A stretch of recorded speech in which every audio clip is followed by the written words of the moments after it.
The applause fades, the lights dim, the certificate or the trophy sits quietly on your desk, still warm from your hands. You worked tirelessly for months or perhaps even years. Telling yourself that this exact moment would change everything, that this promotion, this degree, or this new house would finally complete you. But as you sit alone in the heavy silence of your room, staring at the very achievement you sacrificed everything for, you feel absolutely nothing, or worse, you feel a deep, heavy, unexplained emptiness. A quiet whisper in your mind asks, is this it? Is this all there is? If you have ever felt this way, please know that you are not broken, you are not ungrateful, you are not cold-hearted, you are simply human, and tonight, we are going to look closely at this quiet void. We are going to explore why your brain plays this cruel trick on you, and how we can find peace in a world that constantly tells us we must always be arriving somewhere. Let us sit together for a moment and breathe. Why does the peak of the mountain often feel like the coldest place on Earth? When we are striving, we are fueled by hope. Hope is a powerful drug. It paints a picture of a future where all our current anxieties, insecurities, and pains are magically healed by the arrival of our goal.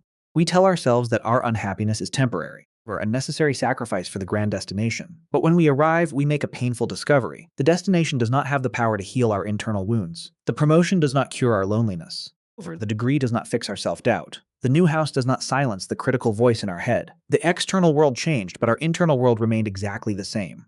This psychological trap has a name. In 2007, Dr. Tal Ben-Shahar, a renowned psychologist from Harvard University, coined the term the arrival fallacy.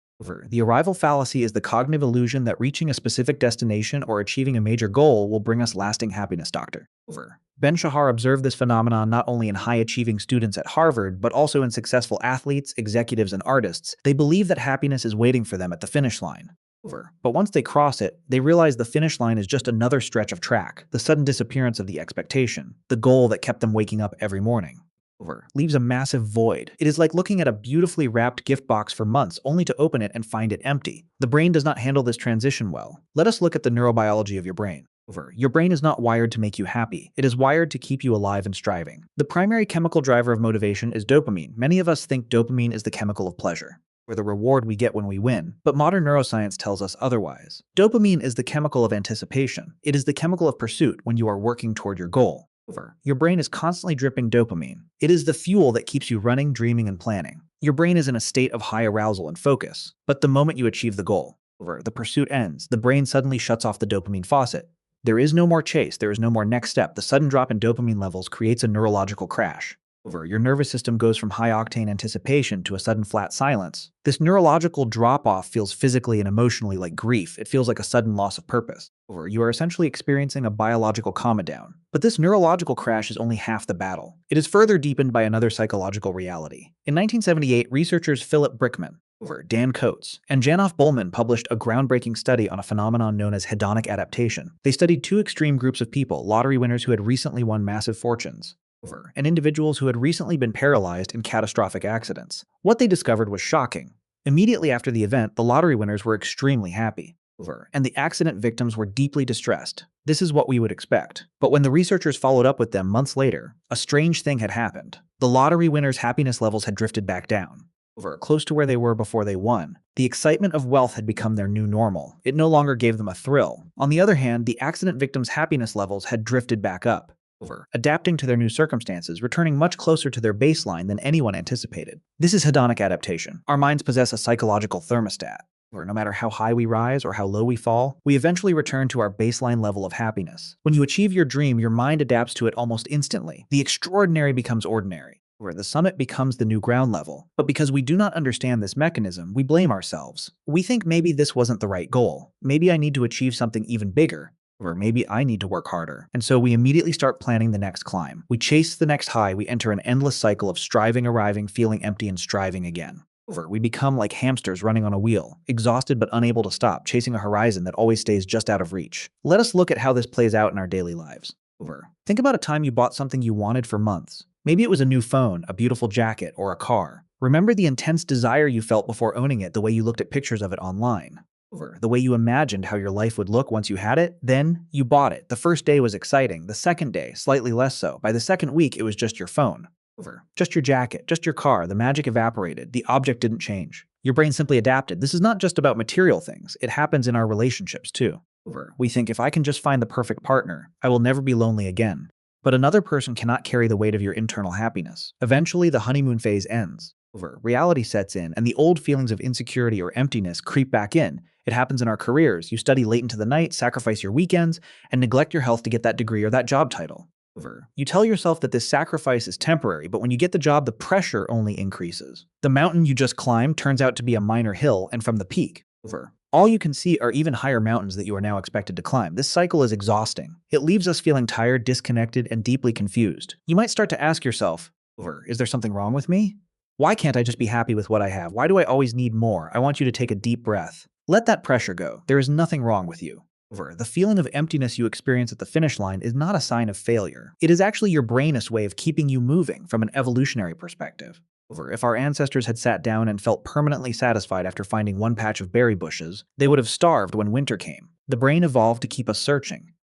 Gathering and striving, it is a survival mechanism, but in our modern world where we are constantly bombarded with messages telling us that we are only valuable if we are productive, this survival mechanism becomes a prison. We confuse survival with living. We confuse progress with peace. So how do we break free from this cycle? How do we stop chasing the illusion of the destination and find peace in the present?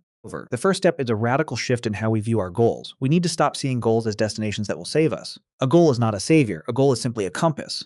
Think of a compass. When you hike, you use a compass to know which direction to walk. If the compass points north, you walk north, but you do not hike just to stand on the exact spot that the compass points to.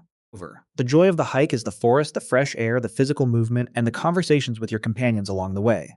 The compass simply gives you a direction so you do not wander aimlessly. Your goals are the same. Reaching a financial milestone, getting a degree, or starting a business are directions. They give your daily life structure and focus, but they are not the source of your happiness. The happiness must come from the daily act of walking in that direction. If you hate the process of writing, no bestseller list will make you happy. If you hate the daily grind of building a business, the eventual exit will feel empty. If you hate the daily practice of an instrument, the standing ovation will feel hollow. We must learn to fall in love with the ordinary messy. Daily process, there is a beautiful concept in psychology called the process focus versus outcome focus. When we are outcome focused, we live in a state of constant deficit. We are always saying, I am not there yet, so I cannot be happy yet. We put our lives on hold. We treat the present moment as an obstacle to be overcome, a bridge we must cross to get to the real life waiting for us on the other side. But when we are process focused, we realize that this moment right now is the only life we actually have. The future we are waiting for does not exist. It is just an idea in our minds.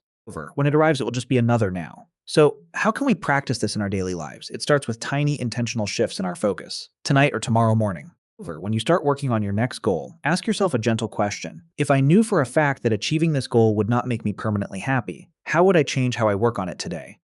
Would you slow down? Would you be kinder to yourself? Would you take a moment to look out the window and appreciate the morning light?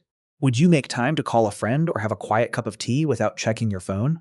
When you shift your focus from the peak of the mountain to the path beneath your feet, something incredible happens. The pressure lifts. You no longer feel like you are running a race against time. Instead, you are simply taking a walk through life.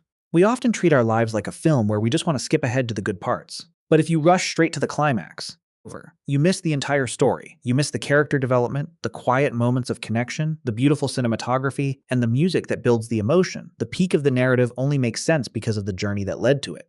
Your life is not a tape to be fast-forwarded. Every single day, even the boring, repetitive, or difficult days, is a scene in your story. They are not obstacles, they are the story itself.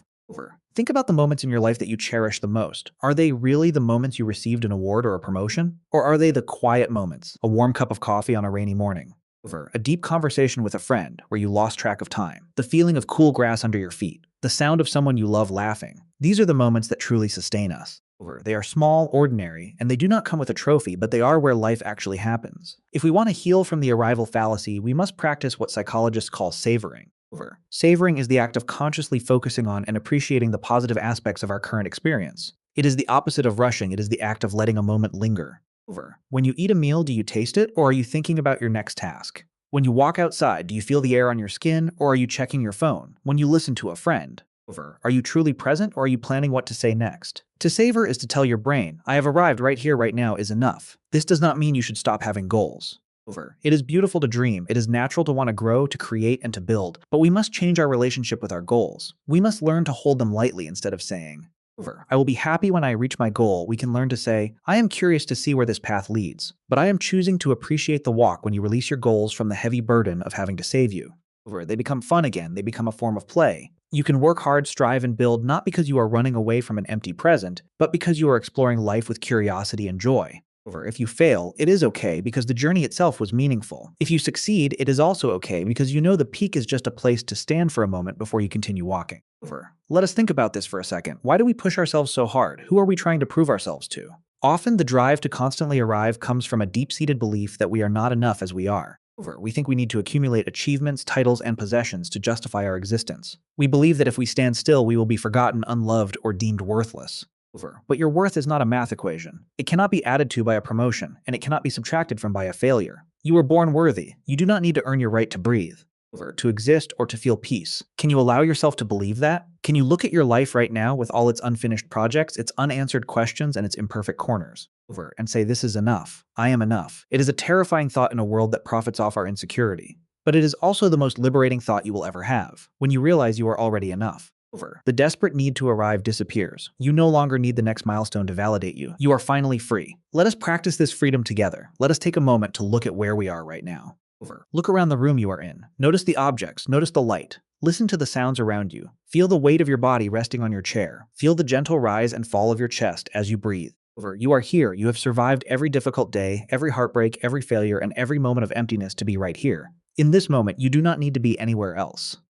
You do not need to be anyone else. This moment is your destination as we bring this journey to a close. I want you to make a gentle promise to yourself. The next time you find yourself running desperately toward a finish line, exhausted, stressed, and breathless, just pause, stop for a single minute, take one deep, slow breath, look at your hands, look at the sky, feel the air moving in and out of your lungs. Remind yourself that the magic is not waiting for you at the end of the road. The magic is in your chest, beating right now. It is in the very act of living. You are not a project to be completed, optimized, or fixed. You are a human being to be experienced. Your worth is already whole. It has always been whole. And perhaps the empty space you feel at the top of the mountain is not a void to be feared. Perhaps it is not a sign of failure. Perhaps it is simply a wide open, quiet space, waiting for you to stop running, sit down, and finally gently meet yourself. You have arrived. You are here, and that is more than enough. What is one small, ordinary thing in your life right now, in this very moment, that you can savor and feel grateful for, without needing it to lead to a bigger achievement? Share your thoughts in the comments below. Let us build a quiet sanctuary where we can appreciate the simple beauty of the journey together. A space offering ways to make life feel less heavy, holding space for the emotions you can't share with anyone else.